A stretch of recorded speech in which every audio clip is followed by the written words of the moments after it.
ଆଜିର ପରିଶ୍ରମ ହେଉଛି ଆସନ୍ତାକାଲିର ସଫଳତାର ମୂଳ। ଭୟକୁ ଜିତି ପାରିଲେ ସଫଳତା ଆପଣଙ୍କ ପାଖକୁ ଆସିବ। ନମସ୍କାର ବନ୍ଧୁଗଣ, ମୁଁ ସାଗର, କଳାକାର ସାଗର ସଂଘ ମାଷ୍ଟ୍ରୋଲୋଜି ଜ୍ୟୋତିଷଜ୍ଞାନ ଆଣ୍ଡ କର୍ମ ଚ୍ୟାନେଲକୁ ଆପଣମାନଙ୍କୁ ସ୍ୱାଗତ ଜଣାଉଛି।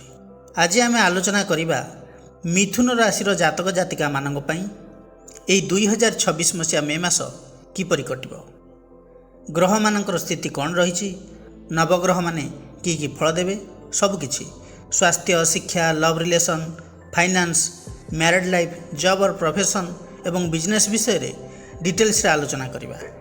ଆସନ୍ତୁ ପ୍ରଥମେ ନଜର ପକାଇବା ଏହି ମାସର ଗ୍ରହ ଗୋଚର ସ୍ଥିତି ଉପରେ। ଆପଣଙ୍କର ରାଶିରେ ବୃହସ୍ପତି ଅବସ୍ଥାନ କରିଛନ୍ତି, ତୃତୀୟରେ ଅଛନ୍ତି କେତୁ, ନବମରେ ଅଛନ୍ତି ରାହୁ, ଦଶମରେ ଅଛନ୍ତି ଶନି ଏବଂ ମଙ୍ଗଳ, ଏକାଦଶରେ ରବି ଏବଂ ବୁଧ ଅବସ୍ଥାନ କରିଛନ୍ତି।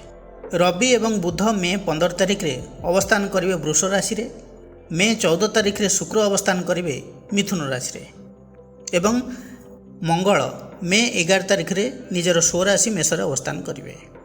ବନ୍ଧୁଗଣ, ଏହି ବିଚାର ଜନ୍ମରାଶି ଚନ୍ଦ୍ର ରାଶିକୁ ଆଧାର କରି କରାଯାଇଛି।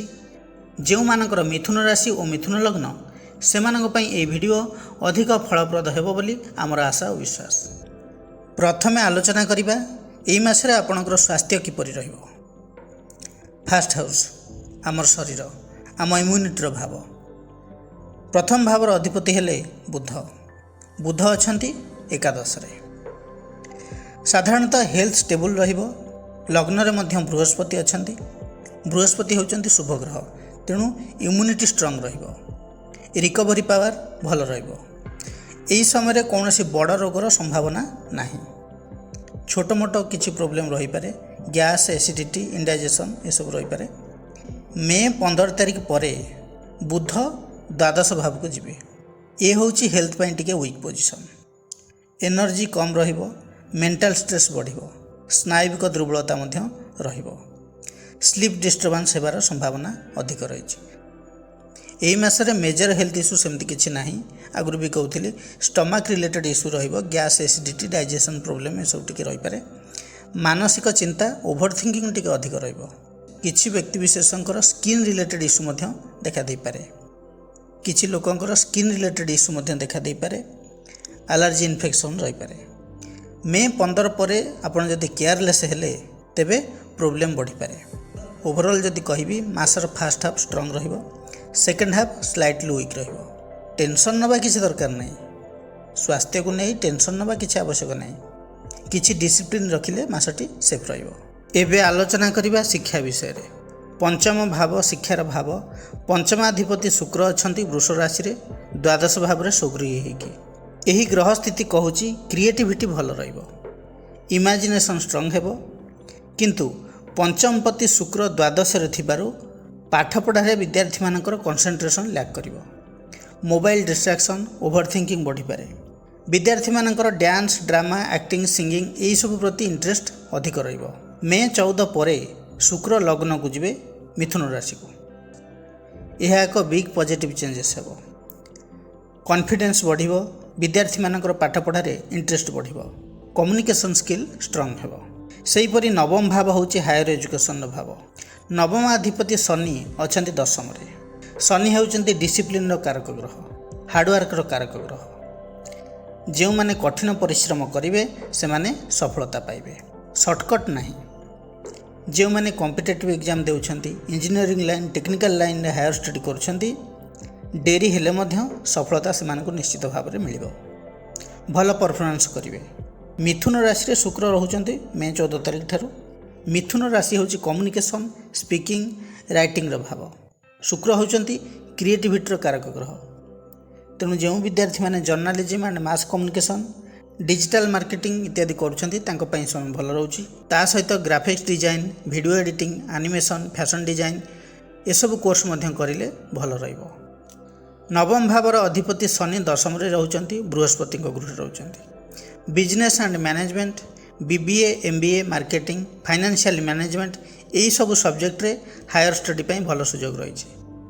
ଏବଂ IT and computer field, skill based study, web development, software, app related course, data analysis ଏହିସବୁ କୋର୍ସ ମଧ୍ୟ ବେଟର ଅପସନ୍ ହୋଇପାରିବ। बा एई विभाग रे जो माने पाठ पढुचंती से माने सफलता पाइबे। एबे आलोचना करिबा फाइनान्स विषय रे। द्वितीय भाव धनर भाव। मिथुन राशि पई धनर भाव होची कर्कट राशि। अधिकांश मिथुन राशि लोकंकर एई मासरे इमोशनल डिसीजन रे खर्च बढ़ी पारे। तेणु सेविंग माइंडसेट रखिले धन संचय हो पारे। आपणक राशि को आयर भाव एकादश भाव। एकादश अधिपति मंगल दशम रे अछंती। इनकम एवरेज रहिबो। हार्डवर्क तुलन में रिजल्ट कम आसिबो। अननेसेसरी एक्सपेंसेस होबार चांस मध्य रही। मे 11 पर लाभ भावर अधिपति मंगल मेषरे स्वगृही रहिबे। इनकम रे स्ट्रॉन्ग ग्रोथ देखौछि। प्रमोशन इंक्रीमेंटर चांस मध्य रही। बिजनेस रे लाभ हेबो। साइड इनकम ऑनलाइन इनकम ये सब आसी पारे। ओवरऑल धनर स्थिति जदि कहबी ए मासर प्रथम 10 दिन एवरेज रहिबो। तापरे मे 11 ठारू स्ट्रॉन्ग फाइनेंशियल गेन रही। इनकम बढ़िबो। प्रॉफिट चांस हाई रहिबो। जदि कंट्रोल रखिबे सेविंग्स मध्य भल हेबो। रिस्क इन्वेस्टमेंट प्रति ए समय सावधान रहंतु। एबे आलोचना करिबा लव रिलेशन विषय रे। एई मासरे लव लाइफ इंटरेस्टिंग रहिबो। किछि भल मुहूर्त आसिबो। ता सहित इमोशनल कन्फ्यूजन मध्य रही पारे। पंचम भाव लव रोमांस अट्राक्शन भाव। पंचमाधिपति शुक्र अछंती द्वादश रे स्वगृही वृष राशि रे। शुक्र द्वादश रे थिबारु लव लाइफ खूब प्राइवेट एवं सिक्रेट रखिबे। हिडन रिलेशनशिप सिक्रेट क्रॉस हेबार चांस मध्य रही। लॉन्ग डिस्टेंस लव मध्य आसी पारे। फिजिकल इमोशनल अट्राक्शन भी बढ़ी जिवो। रोमांस बढ़िबो। पार्टनर सहित बॉन्डिंग डीप हेबो। द्वादश भाव होची एक्सपेंसेस भाव। लव पई आपण अधिक टंका मध्य खर्च करि पारंती। गिफ्ट रे ट्रैवलिंग रे डेटिंग रे ए सब रे खर्च बढ़िबो। बेले बेले इमोशनल कन्फ्यूजन मध्य क्रिएट हो पारे लवर्स मानकर। जो माने वन साइड लव करुछंती ऑपोजिट साइड को किछि कहि देबा द्वारा मिसअंडरस्टैंडिंग क्रिएट हो पारे। रिलेशनशिप क्लियर न हो पारे।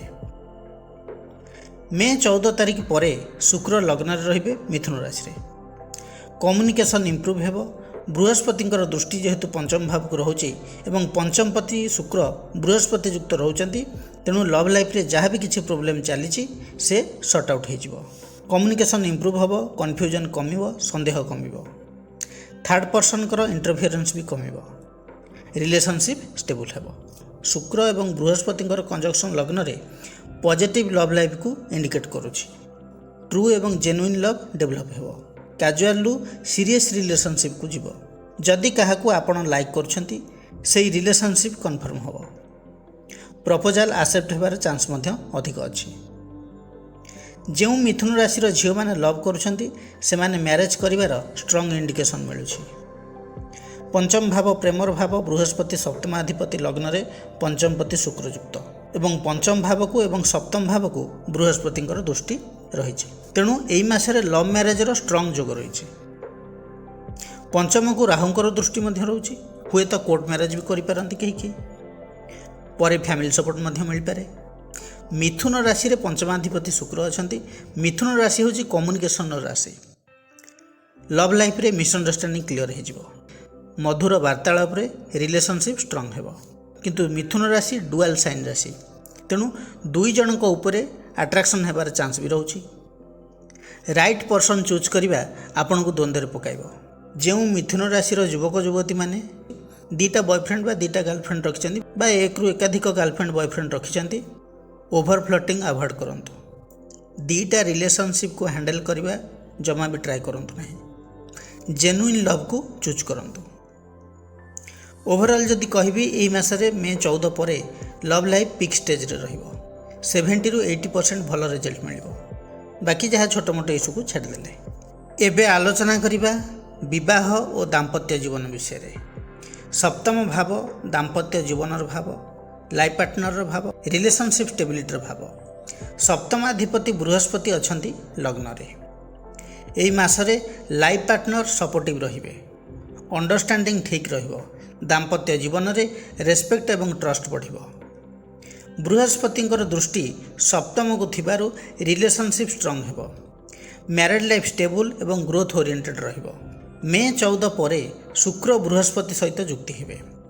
शुक्र हेले लव रोमांस अट्रैक्शन कारक ग्रह। लग्न रे शुक्र बृहस्पति जोग एक पावरफुल कॉम्बिनेशन।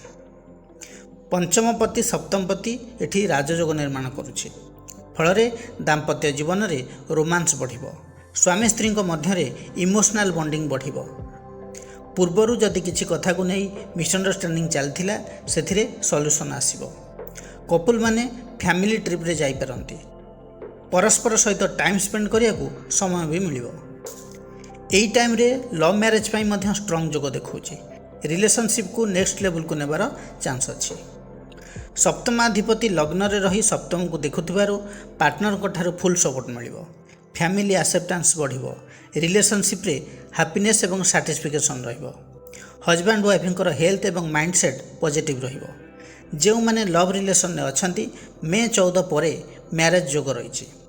अविवाहित मानकर मैरिज प्रपोजल फाइनालाइज हेबार चांस रही। सिंगल थिले न्यू लव अफेयर स्टार्ट हो पारे। ओभरऑल कहबा को गले एई मासरे मिथुन राशि जातक जातिका मानक पई वैवाहिक जीवन में सुख शांति अधिक मिलिबो। एबे आलोचना करिबा जॉब और प्रोफेशन विषय रे। दशम भाव कर्मर भाव। दशमाधिपति बृहस्पति अछंती लग्न रे। आपणकर पर्सनालिटी ग्रोथ हेबो। कॉन्फिडेंस बढ़िबो एवं डिसीजन मेकिंग स्ट्रांग हेबो।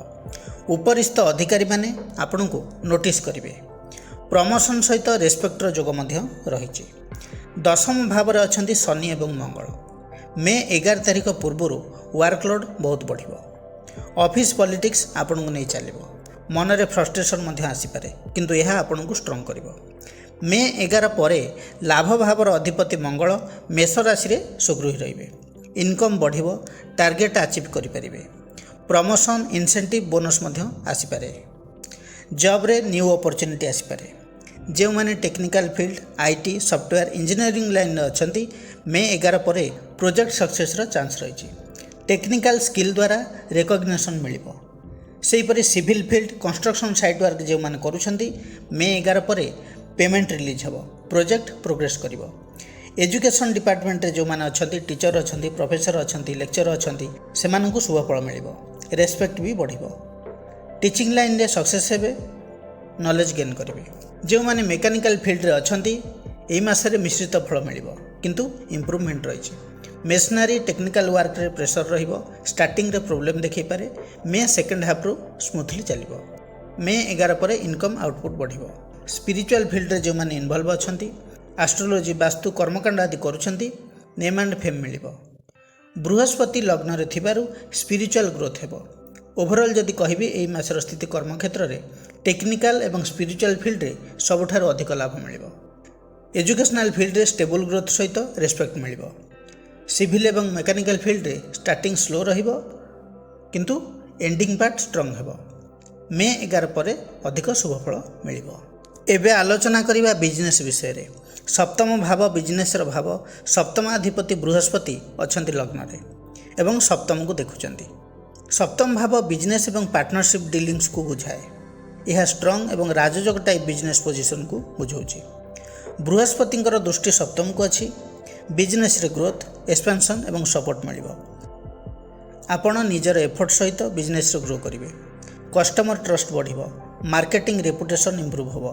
मास आरंभ 14 तारिख मध्य प्लानिंग एवं स्ट्राटेजी पई बेस्ट टाइम। न्यू डील आसी पारे बट फाइनल हेबारे टाइम लागिबो। मे 15 परे कम्युनिकेशन स्ट्रांग हेबो। न्यू क्लाइंट एवं कांटेक्ट आसीबो। पार्टनरशिप बिजनेस रे प्रॉफिट चांस हाई रहउची। ऑनलाइन ट्रेडिंग कंसल्टेंसी बिजनेस रे सक्सेस मिलिबो। पार्टनरशिप बिजनेस रे लक सपोर्ट करिवो। Education related business knowledge based work रे बड़ सक्सेस मिलिबो। टीचिंग एस्ट्रोलॉजी कंसल्टेंसी आदि रु इनकम अधिक आसीबो। छोट व्यवसाय जो मानकर अछि ग्रेजुअली ग्रो करिवो। मासर आरंभ रे इनकम टिके स्लो रहिबो। डेली सेल्स टाइप बिजनेस ठीक ठाक चलिबो। मे 15 परे कस्टमर्स फ्लो बढ़िबो। जो माने grocery mobile accessories electronics item small trading business करूछंती सेथिरे रिस्क कम रहिबो एवं प्रॉफिट भलो आसीबो। बड़ व्यवसाय रे ग्रोथ एक्सपेंशन रो जोग रहिछि। बृहस्पति लग्न रे थिबारु बिजनेस रे एक्सपेंशन पई आपण माइंडसेट करिवे। न्यू ब्रांच खोलिबार प्लानिंग मध्य आपण करि पारंती। इन्वेस्टमेंट आइडिया आसी पारे। मे स्टार्टिंग रु बिग इन्वेस्टमेंट अवॉइड करंतु। प्लानिंग एवं कैलकुलेशन उपरे मूव करंतु। मासर सेकेंड हाफ बिजनेस रे एक्सपेंशन बेस्ट। जो माने पार्टनरशिप बिजनेस करूचंती से माने सफलता पाइबे। सप्तमाधिपति बृहस्पति स्ट्रंग पोजिशन में अच्छी विश्वास एवं भरोसायोग्य पार्टनर आपको मिले। डिसीजन मेकिंग उभयों मध्य सिमिलारिटी रहिबो। न्यू पार्टनरशिप ऑफर मिल। प्रॉफिट शेयरिंग भल रहिबो। नेटवर्क बढ़िबो। एही मासरे कम्युनिकेशन बेस्ड बिजनेस जमिति कि YouTube content creation digital marketing teaching coaching रे लाभ अधिक मिलिबो। एस्ट्रोलॉजी कंसल्टेंसी वास्तु स्पिरिचुअल गाइडेंस बृहस्पति प्रभाव हाई इनकम देव। Online trading e commerce affiliate marketing business रे मे 15 पर प्रॉफिट बढ़िबो। Partnership business trading import export wholesale business रे डबल इनकम रो चांस रही। ओवरऑल जदि कहबी ए मासरे मिथुन राशि व्यक्तिविशेष माने बिजनेस रे अधिक लाभवान हो पारंती।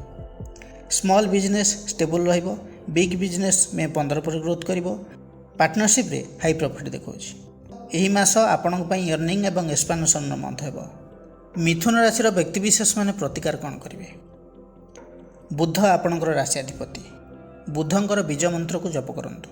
मंत्रटी है ओं ब्रांग ब्रिंग ब्रौंस बुद्धाय नमः। दैनिक 108 थर जप करंतु। गाई को सबुज घास खाइबा को दियंतु। विष्णु सहस्र नामर पाठ करंतु। प्रत्येक दिन सूर्य को जल अर्पण करंतु एवं तुलसी गछरे जल दे ओं नमो भगवते वासुदेवाय मंत्र को 11 थर जप करंतु। यह आपनकर समस्त ग्रह दोष को काटी शुभफल प्रदान करिवो। बंधुगण यह थिला मिथुन राशि पई मे मासर मासिक राशिफल विषय विस्तृत आलोचना। जदि भिडियोटी भल लगी थाए तेबे लाइक कमेंट शेयर करिया को जमारू भी भूलिबे नहीं। पुणी आसीबी नुआ एक अध्याय को नहीं। से पर्यंत रहुछि नमस्कार।